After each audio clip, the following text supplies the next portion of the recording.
ka lang ba? Opo, May masakit ba sa'yo? wala naman po. Dali na lang kita sa ospital. Okay lang po, kasalanan ko rin naman po. Gawa mo ba ito? Opo. Sigurado ka okay ka lang? Opo, okay lang po. Bata, nasan pamilya mo? Mag-isa na lang po ako. Nasan sila? Wala na po eh. Ay, pasensya ka na. Nag-aaral ka ba? Opo. Anong grade mo na? Magtatapos na po ng senior high. Ay, ganun ba? Anong gusto mong gawin pagtapos ng senior high? Mahilig po ako magsulat kaya isa pong manunulat. Ganun ba? Kaya nga nakita ko ang ganda ng gawa mo. Gusto mo bang makamit yung pangarap mo? Pwede po kaso... Pag-aaralin kita. Po? Hindi ko pa naman hinihingi yung sagot mo. Pwede mo pang pag-isipan. Ito yung calling card ko. Tawagan mo na lang ako. Maraming salamat po. Malaking tulong po to para sa akin. Pasensya ka na.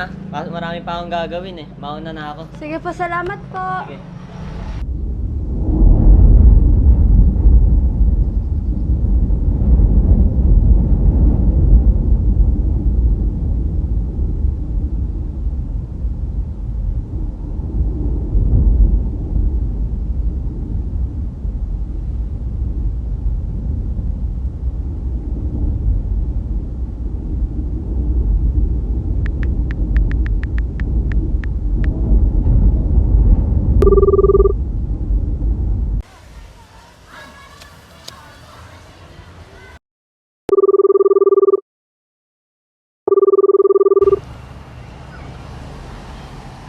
Hello? Hello po. Sino to? Ako nga po pala si Jel Shongko, yung binigyan niyo po ng offer para po pag-aralin sa college. Napagpasyahan mo ba? Gusto ko po talaga maging isang manunulat, kaya tatanggapin ko na po yung inaalok niyo sa akin. Mabuti. Huwag kang mag-alala. Tutulungan kitang makamit yung pangarap mo. Basta magtiwala ka lang. Tsaka nga po pala, pwede ko po ba kayo matawag na Papa Lolo? Oo naman. Maraming salamat po, Papa Lolo.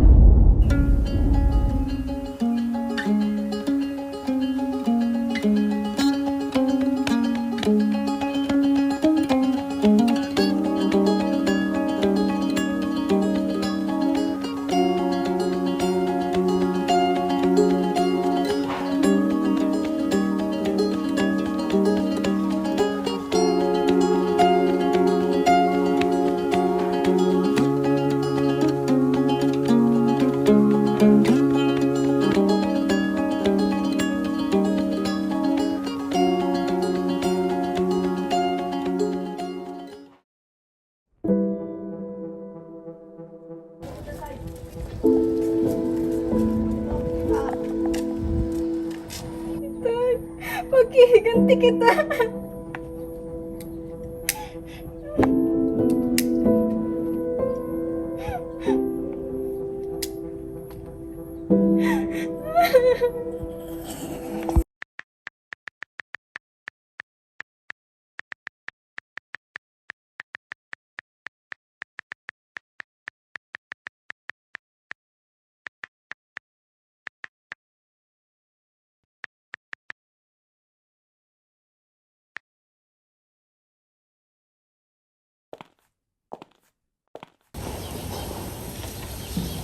Maraming salamat sa inyong suporta at tiwala, aking mga kababayan.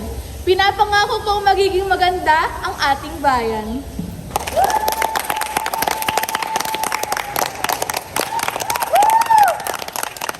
Kada Clay, laro na si Pendings na ginagawa eh. It's fine.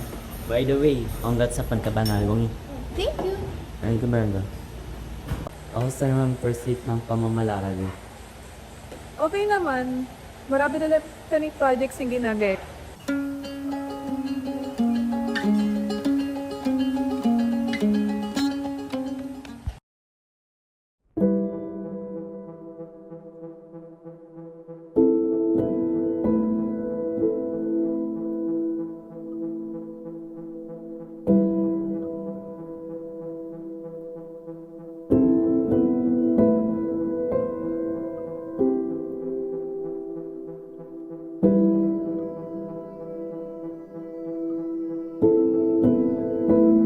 Hello po, Papa Lolo.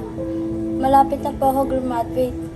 Pangako ko po sa inyo, hindi ko po sasayaman yung pagkakataon na pinag-aral niyo ako. Magiging isa po akong magaling na journalism. Pangako ko po yan sa'yo. Ay, kaya nga po pala sinabi po sa akin, gagraduate daw po ako magna cum laude. Sana po proud kayo sa akin.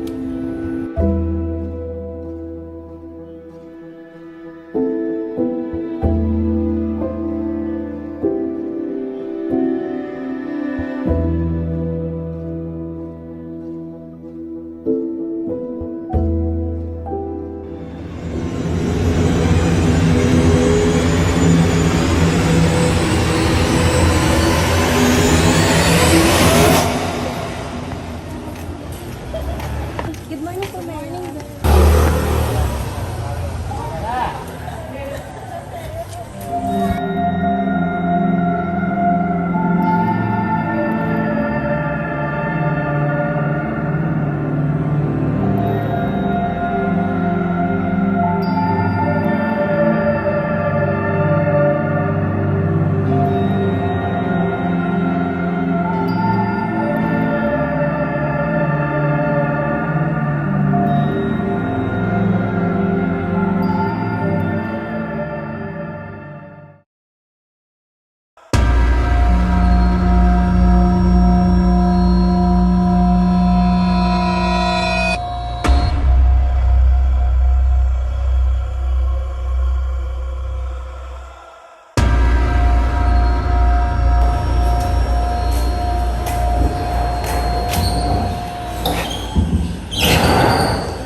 Nandito po tayo ngayon kasama ang anak ng biktima ni Mayora Alexandra Marcos.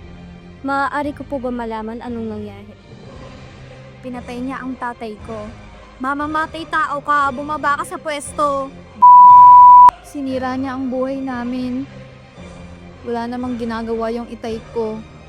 Nagtatrabaho lang siya ng marangal tapos pinatay niya. Ibaba sa pwesto! Mamamatay tao! Mamamatay tao! Ibaba sa pwesto! Mamamatay tao! Ibaba sa pwesto! Mamamatay tao!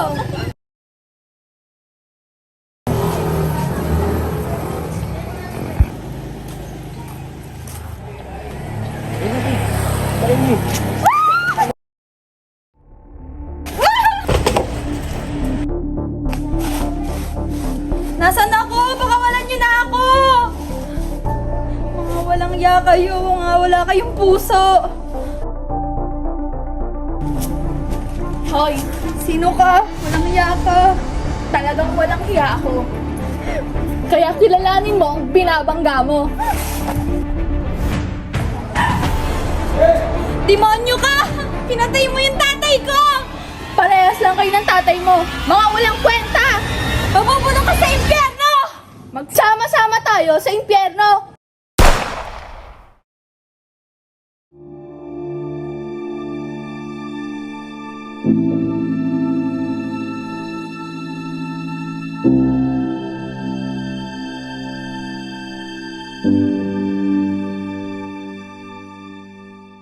Isang masakit na katotohanan at malungkot na realidad sa paraan ng pamumuno ng mga nakatataas. Sa halip na tulungan ang mga nasa ibaba ay mas lalo pang ibinababa. Sa halip na pulutin ang mga tao sa kahirapan ay mas lalo pang inaapakan. Ang kalayaan na dapat ay libre at mayroon ang bawat isa ay siyang ipinagkakait ng mga may kapangyarihan. Ito ay isa lamang halimbawa at mensahe na may kalayaan tayong pumili at magdesisyon.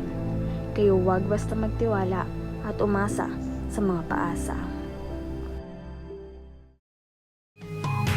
Books Fox Kids.